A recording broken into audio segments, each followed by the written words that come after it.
All right, everybody. So, Rock Titan television fans, I am here with Neil from Clutch at Chicago Open Air, getting ready to dominate. How's it going, man? It's going well, can't complain. Yeah. Here we are. So, I don't know what to talk about first. You know, we got Psychic Warfare, you know, that you've had out there for, I guess, a year and a half now, you know, kind of roughly. So I know you've been playing a lot of that stuff. But I heard, you know, kind of whispers down the lane that you guys are working on some new material, too. We are. Our plan is to record a record in January.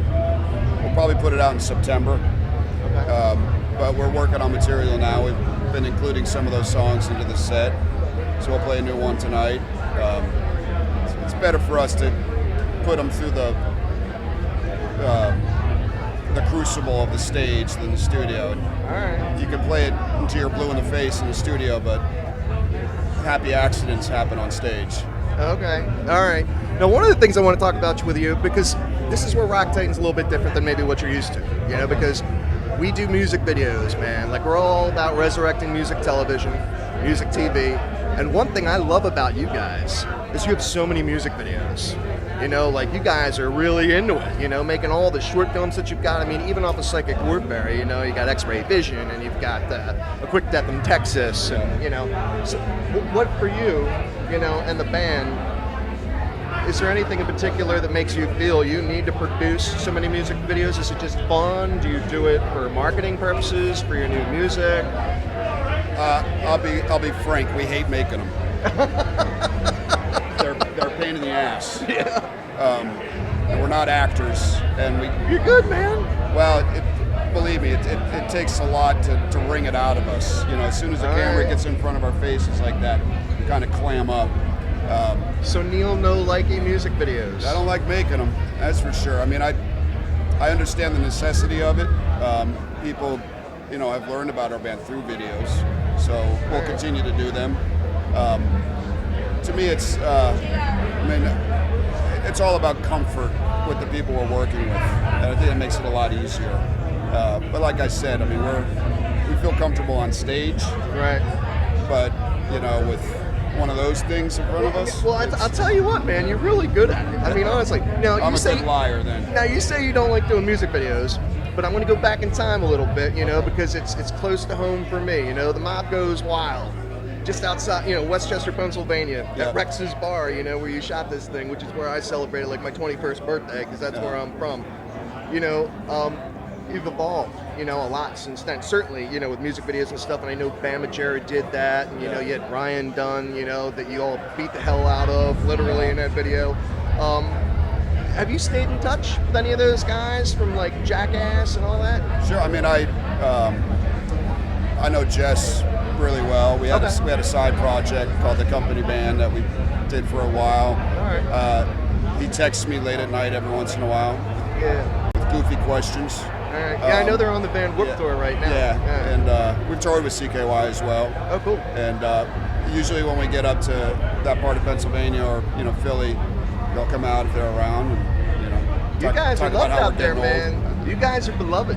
You guys are. It's hard to believe that you've been around at this point for 25 years. One, you don't look older, you know. You're telling me. But I mean, it's like, I remember the very first time back when I was in Westchester, you know, and I'm, you know, with all my metal boys back then, you know, had to get out of the frat house, had to hang around more of my element, you know, the dude Clutch, and this is like 1993.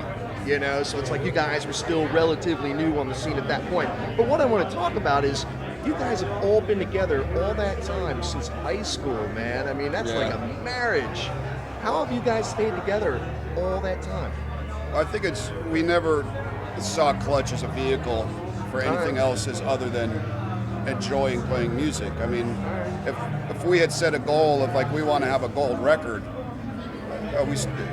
you're setting yourself up for failure, or I want to become rich or famous. All that's a bunch of nonsense. I mean, it's great if that happens, but music, if you love playing your music, then you could do it for as long as you like, really. You know, it doesn't really matter if there's 50 people in the crowd or 5,000. We're going to play the same because we like doing it. Right. And That's cool.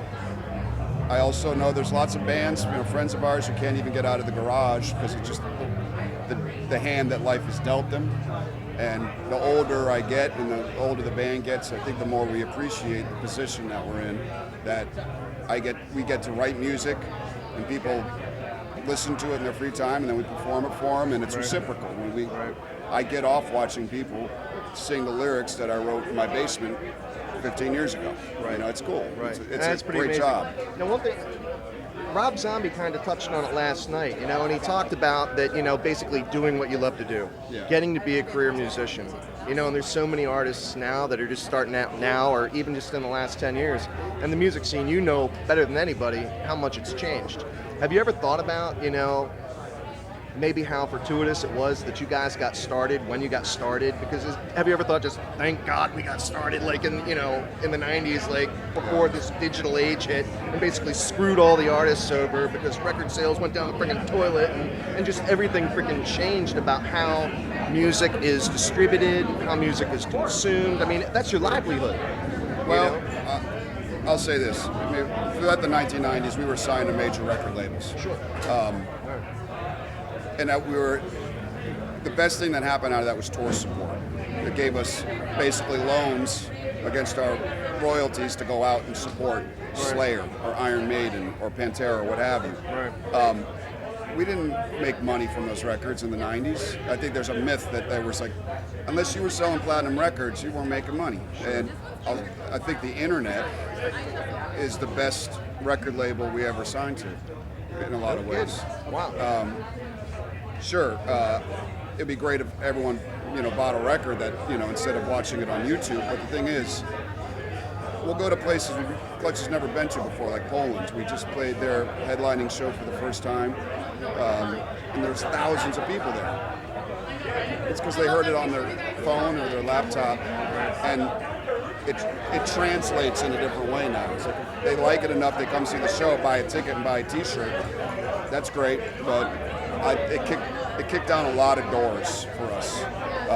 Whereas a traditional record label, they have distribution. They're not going to distribute the album where you're not known. So how do you get known in those places? Interesting. So I see it as it's double-sided. And like you said, I wouldn't want to be a band trying to break through the noise right now because there's so many bands. It's difficult to have the good stuff percolate to the top. Yeah, no, that's a really good point. Now, one of the things I think that's also really interesting about you guys, I mean, even though you've all been together, you know, for a while, 11 studio albums, and I know you're working on 12. In that period of time that you've been together, man, that just seems to me like a lot. I mean, that's a quick turnaround time. Bands will go for years, you know, without putting out anything new.